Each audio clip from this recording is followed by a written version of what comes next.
ഇനി ഇഷ്ടമുള്ളത് വാങ്ങാം ഇഷ്ടം പോലെ. പ്രമുഖ കമ്പനികളുടെ mixie, gas stove, pressure cooker, steel, aluminium പാത്രങ്ങൾ, പ്ലാസ്റ്റിക് ഐറ്റംസ്, BLDC ഫാനുകൾ എന്നിവയുടെ വിപുലമായ ശേഖരം. SK trading home appliances, fire സ്റ്റേഷന് സമീപം, Kunnamkulam road, Ottupara. Contact 9744112205.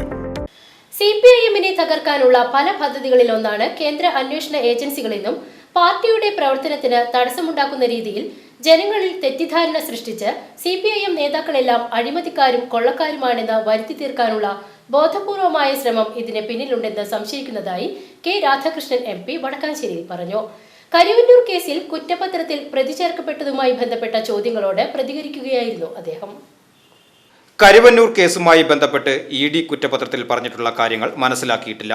ED കഴിഞ്ഞ മാർച്ച് 13-നാണ് ആദ്യമായി നോട്ടീസ് അയക്കുന്നത്. പാർലമെന്റ് സമ്മേളനം നടക്കുന്നതിനാൽ അന്ന് ഹാജരാകാൻ കഴിഞ്ഞില്ല. മാർച്ച് 17-ന് തന്നെ ED ആവശ്യപ്പെട്ട എല്ലാ രേഖകളും കൈമാറിയിരുന്നു. വിശദമായി അന്വേഷിച്ച് അനധികൃതമായി എന്തെങ്കിലും സമ്പാദിച്ചിട്ടുണ്ടെങ്കിൽ ED കണ്ടെത്തട്ടെ എന്ന ഉദ്ദേശത്തോടു കൂടിയാണ് ഇവ കൈമാറിയത്.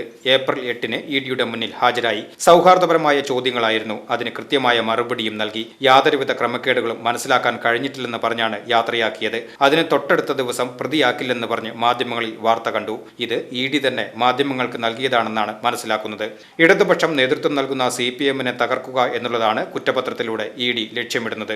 ബംഗാളിലും ത്രിപുരയിലും ഇടതുപക്ഷ ഗവൺമെന്റ് ഉണ്ടായിരുന്നുവെങ്കിലും ഇന്ത്യയിൽ ഇനി അവശേഷിക്കുന്ന ഇടതുപക്ഷ ഗവൺമെന്റ് കേരളത്തിലാണ്. ആ ഗവൺമെന്റിനെ തകർക്കണമെങ്കിൽ അതിന് നേതൃത്വം കൊടുക്കുന്ന CPM-നെ തകർക്കണം. അതിന് പല പദ്ധതികളും പ്ലാൻ ചെയ്തിട്ടുണ്ട്. അതിലൊന്നാണ് കേന്ദ്ര ഏജൻസികളെന്നും അദ്ദേഹം വ്യക്തമാക്കി. പാർട്ടിയുടെ പ്രവർത്തനത്തിന് തടസ്സമുണ്ടാക്കുന്ന രീതിയിൽ ജനങ്ങളിൽ തെറ്റിദ്ധാരണ ഉണ്ടാക്കി CPM നേതാക്കളെല്ലാം അഴിമതിക്കാരും കൊള്ളക്കാരും ആണെന്ന് വരുത്തി തീർക്കാൻ ബോധപൂർവമുള്ള ശ്രമം ഇതിന് പിന്നിൽ ഉണ്ടെന്ന് സംശയിക്കുന്നു. ഇത് ഇപ്പോൾ തുടങ്ങിയതല്ല. ഇതിനു മുമ്പും പല ഇടപെടലുകളും ഉണ്ടായിട്ടുണ്ട് എന്നും അതിനെയെല്ലാം അതിജീവിച്ചാണ് CPM മുന്നോട്ട് പോകുന്നതെന്നും ഇതിനെ നിയമപരമായും രാഷ്ട്രീയപരമായും നേരിടുമെന്നും അദ്ദേഹം വടക്കാഞ്ചേരി PWD റെസ്റ്റ് ഹൗസിൽ വ്യക്തമാക്കി.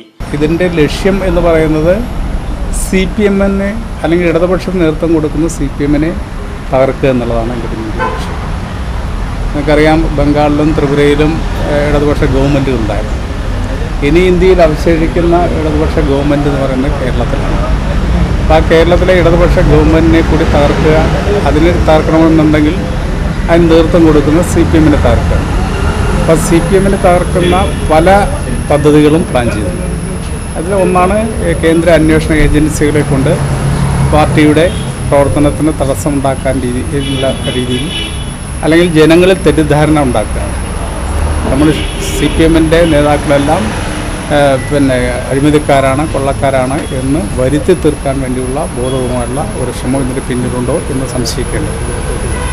ഇത് ഇപ്പോൾ തുടങ്ങിയതല്ല. എക്കാലത്തും അത്തരം കാര്യങ്ങളൊക്കെ ഉണ്ടായിട്ടുണ്ട്. CPM-ൻ്റെ പ്രവർത്തനങ്ങളെ തടസ്സപ്പെടുത്താൻ വേണ്ടിയുള്ള പല ഇടപെടലും പല ഭാഗത്തുണ്ടായി. അതിനെല്ലാം അതിജീവിച്ചുകൊണ്ടാണ് ഈ CPM മുന്നോട്ട് പോകുന്നത്. അപ്പോൾ ഇത്തരം കാര്യങ്ങളെ അതിജീവിക്കാനുള്ള ഇടപെടൽ CPM-ൻ്റെ ഭാഗത്തുനിന്നുണ്ടാകും എന്നുള്ള കാര്യം സംശയമില്ല. വ്യക്തിപരമായിട്ട് ഓരോരുത്തരെയും തേജോവധം ചെയ്യാൻ കഴിയുമെന്നാണ് നോക്കുന്നത്. അത് ഈ നാട്ടിലെ ജനങ്ങൾക്ക് നല്ലപോലെ അറിയാം. നമ്മുടെ പ്രവർത്തനങ്ങൾ എന്താണ് എന്ന് നല്ലപോലെ മനസ്സിലാക്കുന്ന ആളുകളാണ്. അപ്പോൾ അതുകൊണ്ട് തന്നെ ഈ കാര്യത്തിൽ നമുക്ക് യാതൊരു വേവലാതിയില്ല. കോടതിയിൽ എന്താണ് ED റിപ്പോർട്ട് സമർപ്പിച്ചിരിക്കും, അത് മനസ്സിലാക്കി ആവശ്യമായിട്ടുള്ള ഇടപെടൽ നടത്തും. പാർട്ടിയുമായിട്ട് ബന്ധപ്പെട്ട് മറ്റു കാര്യങ്ങൾ തീരുമാനിക്കും. CPM-നെ സംബന്ധിച്ചിടത്തോളം, പൊതുപ്രവർത്തകരെ സംബന്ധിച്ചിടത്തോളം മനുഷ്യൻ്റെ ആവശ്യങ്ങൾക്കായിട്ട് നമ്മുടെ മുന്നിൽ വരുന്ന ആളുകൾക്ക് ഒരു സഹായം ചെയ്തു കൊടുക്കാതിരിക്കുക എന്നുള്ള നിലപാടല്ല. പലപ്പോഴും നമ്മൾ പല കാര്യങ്ങളും വിളിച്ചു പറയുന്നത്.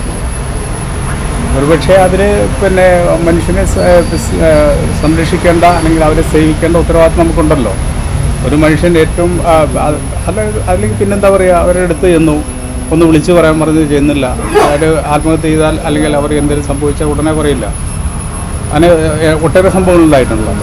ഒരു മനുഷ്യൻ സഹായമായിട്ട് ഏത് തരത്തിലുള്ള സഹായമാവട്ടെ വരുമ്പോൾ അത് വല്ലാത്ത കുറ്റവാളികളല്ല എന്നുണ്ടെങ്കിൽ അവരെ സഹായിക്കുക എന്നുള്ളത് നമ്മുടെ പൊതുപ്രവർത്തകരുടെ ചുമതലയാണ്. ആ ചുമതല മാത്രമാണ് അത് നിർവഹിക്കുന്നത്. ആ ചുമതല നിർവഹിച്ചില്ലെങ്കിൽ പൊതുപ്രവർത്തകരാണെന്ന് പറയുന്നതിൽ എന്താ അർത്ഥമുള്ള? അത് പൊതുപ്രവർത്തനത്തിൻ്റെ ഭാഗമാണ് മനുഷ്യനെ സഹായിക്കുക എന്നുള്ളത്. VCB news, Vadakkanchery.